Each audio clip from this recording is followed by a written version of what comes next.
Welcome into the Friday Night 360 AZ preview show. I'm Jordan Ham alongside Haley Stasiak. We have nothing to preview in the way of games, but still plenty of big high school football storylines, and also going to recap that big state championship weekend down in Tucson. And with that, we are going to go ahead and bring in the AIA Executive Director, David Hines. David, thanks so much for joining us. Oh, you bet. Glad to join you. So it was your first year as the executive director. How did the past 2 weeks go for you in the way of the football state championships? I'll tell you what, it was just a tremendous last couple weeks. Started with the 2A, 3A state football championships at Campo Verde. We had great crowds, great games. Had an overtime game and another game that went down in the last 3 minutes. And then, of course, at the University of Arizona, we had 3 great games there, concluding with the shootout of the 6A 49-42 with Chandler coming on top of Perry. But again, I thought we had great attendance. The facility was awesome, and it was a good day. What was your biggest takeaway from this 2017 football season? Well, I think you could see it across the board, a little more parity in that we had some tremendous games throughout the season. Saw some highly ranked teams that got knocked off. If you look at the 6A level, 8-2, was kind of the norm.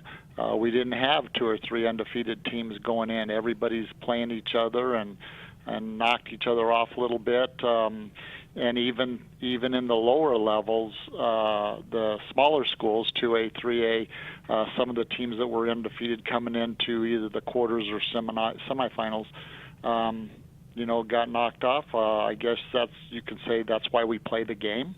But also you have to be on your game the day we play, and some teams really stepped up. It was reported last month that the AIA would be vigorously pursuing the way that they handle their realignment procedures when it comes to football for that 2020 to 2022 block. Where are you in that process, and how do you think that would impact the sport? Well, we are going to spend the next about year and a half basically gathering information, working with our football coaches, our athletic directors, our schools. We're going to develop some data. We're going to develop a strategy, a process, and a procedure that when we come back to the table a couple years from now, that we will have in place football that we will just look at completely different. And we will look at schools that have been successful. We'll look at schools that have, even though they may be large schools, have a demographic that's a challenge to get kids out. The competitive nature of schools, whether it's high competitive or not real competitive. And we'll try to work on placing those in conferences that will be competitive, that they have where they probably should belong where they play. And I think that everything that we have had in reclassification in the last few years has been based on football.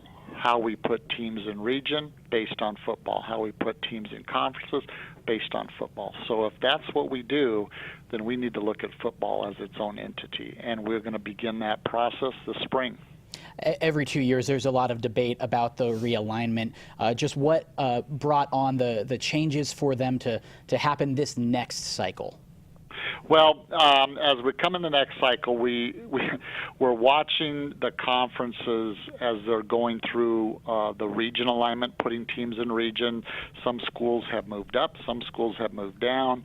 At the 1, 2, and 3A level, they divide some schools through public schools, charter schools, and private schools, and they kind of divide them up in thirds.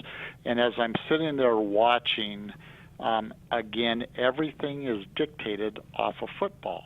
But we have 21 sports we play, and our reclassification should be based on all of those in totality. but that's not what was happening. So we have kind of gone to the executive board and say, we need some time to prepare and plan. We're not just going to throw something out there. We're going to plan. But everybody needs to know in the next couple of years, we're going to look at this in a different way. You mentioned the facilities down in Tucson for the state championships. Do you see this as a site moving forward that's going to be the go-to hosting site? Well, again, it all depends. We have great access and partners with several facilities. The problem is if they're available. So University of Phoenix has been very good to us, but they had 3 Cardinal games in a row right when we're running our state championships. ASU has been under construction for the last 4 years. U of A was available this year, but then they're going to go under construction for the next couple of years. But whether we're at any one of those 3 facilities, we would like to make sure that we have those in place well in advance so everybody knows.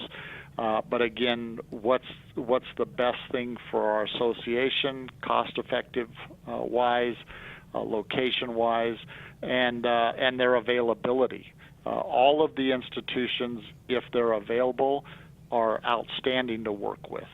It just comes down to, do they have something going on at that particular weekend? Now that the football season has wrapped up, what is the AIA? Where are they shifting their focus as this school year continues? Well, as we go in, all of our winter sports are now up and going full speed. So our next focus a little bit is going to be on preparing for our winter sports championships here in the beginning, about the middle of February through the end of the month, with wrestling and soccer and basketball. So we anticipate some great tournaments there, and then we're planning for the remainder of the year with our spring sports. We are offering beach volleyball. This is the 6th year that we have had it. It has been an emerging sport for the last 5. We are now this year going to award a true state championship trophy in beach volleyball. Exciting stuff. We appreciate you coming on, and thanks for the time. Thank you guys very, very much. All right, that was David Hines, AIA Executive Director. We have a jam-packed show for you moving forward. We're going to have Arizona Varsity's Ralph Amsden here to help break down what happened this past week in the state championships, as well as Jason Jewell, the Sports 360 AZ recruiting expert, to look ahead at signing day, as well as the Ed Doherty Award that's coming up next on the Friday Night 360 AZ preview show.